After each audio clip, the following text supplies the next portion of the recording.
윤석열 전 대통령이 어제 특검 첫 조사를 받고 15시간 만에 귀가하는 가운데 특검은 내일 오전 9시 재소환을 통보했습니다. 윤 전 대통령 측은 피의자의 권익 보장과 실질적 방어권 확보를 위해 7월 3일 이후로 출석 일자를 변경해달라고 요청했습니다. 현장 취재기자 연결합니다. 임예진 기자. 네, 내란 특검 사무실이 마련된 서울고검입니다. 네, 특검이 내일 오전 9시 소환을 통보했었는데 윤 전 대통령 측이 의견을 냈군요.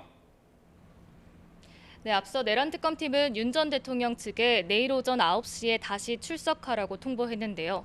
윤 전 대통령 측은 조금 전인 오후 5시쯤 입장문을 통해 특검팀에 기일 변경을 요청하는 서면을 제출했다고 밝혔습니다. 첫 조사 이후 불과 이틀 만에 또다시 소환하는 건 피의자의 건강과 진행 중인 재판의 방어권 보장을 고려하면 매우 촉박하다는 취지입니다. 변호인단은 구체적인 일정을 특검과 협의해 성실히 조율하겠다면서 형사재판 준비가 마무리되고 출석할 수 있도록 날짜를 7월 3일 이후로 조정해달라고 요청했습니다. 또 사법경찰이 주신문을 하는 건 위법하다고 주장하며 피의자 신문 주체와 절차의 불명확성은 절차적 적법성에 치명적 결함을 야기할 수 있다고 비판했습니다.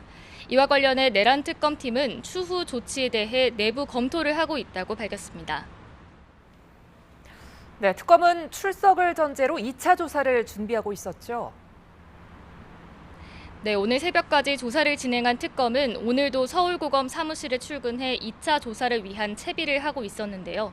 2차 조사 시 특검은 비상계엄 이전 국무회의 의결 과정과 외환죄에 더해 어제 조사가 중단된 체포 방해 혐의 등에 대한 추가 조사를 진행한다는 계획입니다. 특히 비화폰 삭제 지시와 관련해선 윤 전 대통령 측이 경찰의 신문을 거부하면서 질의가 이루어지지 않은 것으로 파악되는데요. 특검 관계자는 추후에도 앞서 수사를 맡았던 박창환 경찰청 중대범죄수사과장이 조사하되 순서를 조정하는 등 다양한 전략을 짜고 있다고 말했습니다.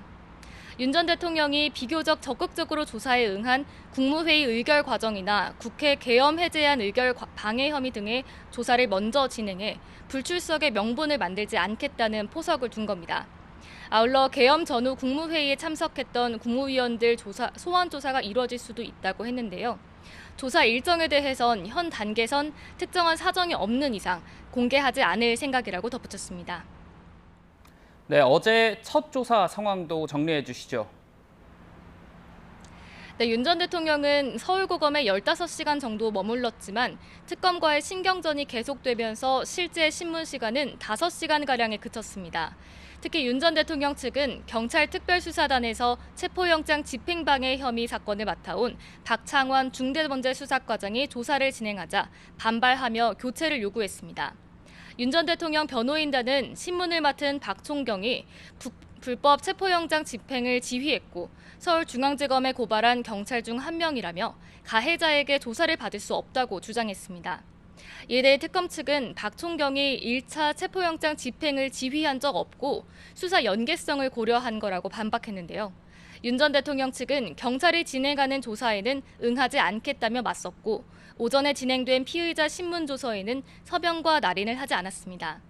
결국 특검은 방향을 틀어 부장검사 주도로 계엄 전 국무회의 의결 과정과 국회 계엄 해제 의결 방해, 외환죄 등에 대한 신문을 이어갔습니다. 윤 전 대통령 측 입장과 관련해 특검의 향후 입장은 들어오는 대로 전해드리겠습니다. 지금까지 서울고검에서 YTN 임혜진입니다.